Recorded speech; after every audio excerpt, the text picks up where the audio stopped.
नमस्कार साथियों, एक बार फिर से आपका स्वागत है आपके अपने YouTube channel brainstorm of commerce में। और आज हम बात करने वाले हैं अकाउंटेंसी की, जिसमें हमारा चैप्टर है नॉन प्रॉफिट ऑर्गेनाइजेशन और उसका एक टॉपिक है इनकम एंड एक्सपेंडिचर अकाउंट। हमने नॉन प्रॉफिट ऑर्गेनाइजेशन के बारे में बात कर ली है, उसके फीचर क्या हैं, रिसीप्ट एंड पेमेंट अकाउंट क्या है। उन वीडियोज़ के जो लिंक हैं वो आपको डिस्क्रिप्शन में मिल जाएंगे, पहले वो वीडियो देख लेना।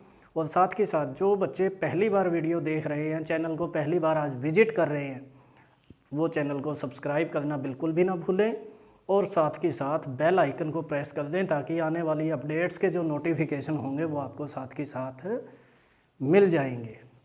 आगे बढ़ते हैं, बात करते हैं नॉन प्रॉफिट ऑर्गेनाइजेशन में हमारा जो आज का टॉपिक है इनकम एंड एक्सपेंडिचर अकाउंट। देखिए, हमने बात की थी एक तरफ तो जो हमारा बिजनेस है वो हो सकता है प्रॉफिट अर्निंग, एक ऐसा बिजनेस जिसका उद्देश्य है केवल और केवल लाभ कमाना। एक तरफ हमारा बिजनेस हो सकता है नॉन प्रॉफिट, एक ऐसा बिजनेस जिसका उद्देश्य लाभ कमाना नहीं है, बल्कि हम काम कर रहे हैं केवल और केवल लोगों की भलाई के लिए, समाज की भलाई के लिए, सोशल वेलफेयर के लिए। अगर हम प्रॉफिट अर्निंग बिजनेस कर रहे हैं, हमारा उद्देश्य प्रॉफिट कमाने का है, तो हम ये देखना चाहेंगे कि एक फाइनेंशियल पीरियड के दौरान हमने कितना प्रॉफिट कमाया या फिर हमें किसी वजह से कोई लॉस हुआ। हमें प्रॉफिट या लॉस की कैलकुलेशन करनी पड़ेगी, जिसके लिए हम तैयार करते हैं trading and profit and loss account, जिससे आपको ट्रेडिंग अकाउंट में पता चलता है ग्रॉस प्रॉफिट क्या है और प्रॉफिट एंड लॉस अकाउंट आपको बताता है नेट प्रॉफिट या नेट लॉस के बारे में। बिल्कुल वैसे ही बेशक आप एक नॉन प्रॉफिट ऑर्गेनाइजेशन का हिस्सा हो, बेशक आपकी जो ऑर्गेनाइजेशन है वो नॉन प्रॉफिट है, उसका उद्देश्य किसी प्रकार का कोई लाभ कमाने का नहीं है, वो ऑर्गेनाइजेशन चाहती है केवल और केवल सोशल वेलफेयर।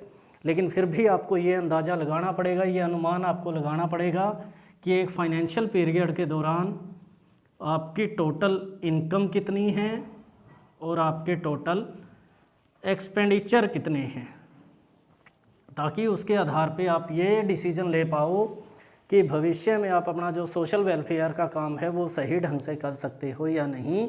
एक फाइनेंशियल पीरियड के दौरान जो टोटल आपको इनकम हुई है वो ज़्यादा हैं या जो एक्सपेंडिचर हुए हैं वो ज़्यादा हैं।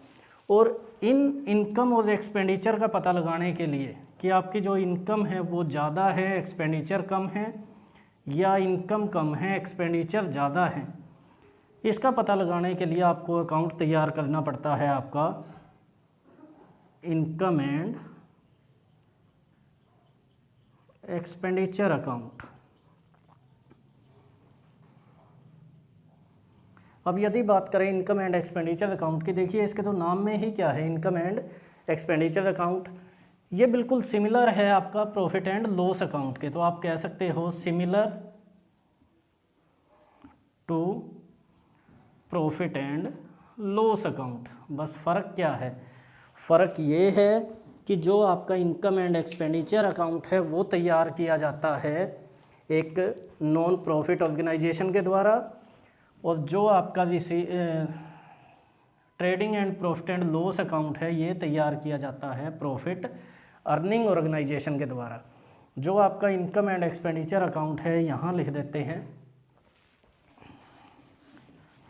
अगर मैं बात करूँ इनकम एंड एक्सपेंडिचर अकाउंट की,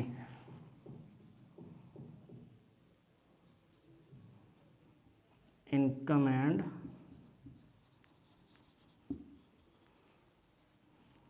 एक्सपेंडिचर अकाउंट, तो इसके बारे में आपको ध्यान में क्या क्या रखना है। सबसे पहले तो जैसे कि यहाँ लिखा था, आप कह सकते हो similar to profit and loss account. बिल्कुल प्रॉफिट एंड लॉस अकाउंट की तरह है, बस फ़र्क इतना है कि अगर आपकी ऑर्गेनाइजेशन नॉन प्रॉफिट है तो आप तैयार करोगे इनकम एंड एक्सपेंडिचर अकाउंट, और यदि आपकी ऑर्गेनाइजेशन प्रॉफिट अर्निंग है, प्रॉफिट कमाना आपका उद्देश्य है, तो आप तैयार करोगे profit and loss account.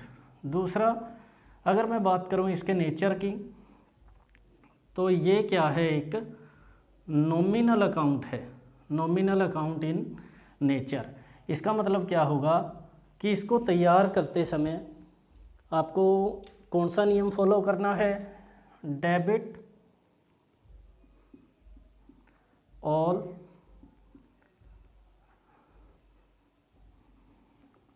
All expenses and losses,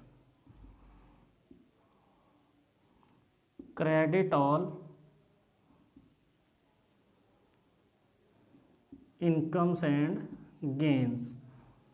जितने भी लॉस होंगे, जितने भी एक्सपेंडिचर होंगे, वो सारे के सारे डेबिट में, और जितनी भी इनकम होंगी, जितने भी प्रॉफिट होंगे, गेन होंगे, वो सारे के सारे क्रेडिट में।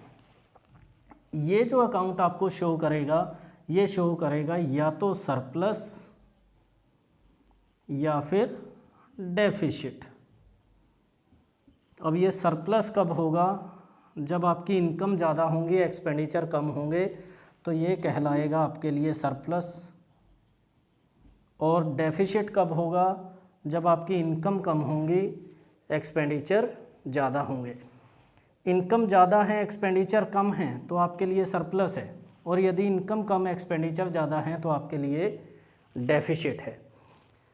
उसके बाद देखिए, similar to profit and loss account हम कह सकते हैं नॉमिनल अकाउंट है ये, डेफिसिट और सरप्लस को दिखाएगा। इसमें केवल और केवल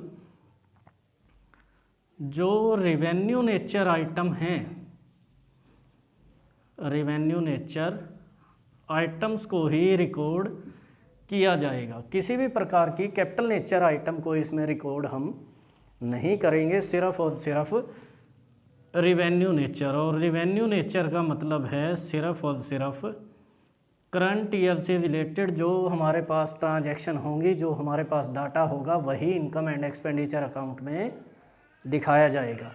इसके अलावा अगर किसी प्रकार की कोई एडजस्टमेंट आपको दी जाती हैं, तो इनको ध्यान में रखकर ही आप अपना इनकम एंड एक्सपेंडिचर अकाउंट तैयार करोगे। चाहे वो डेप्रीशिएशन से संबंधित है, चाहे वो प्रीपेड से संबंधित है, चाहे वो आउटस्टैंडिंग से संबंधित है।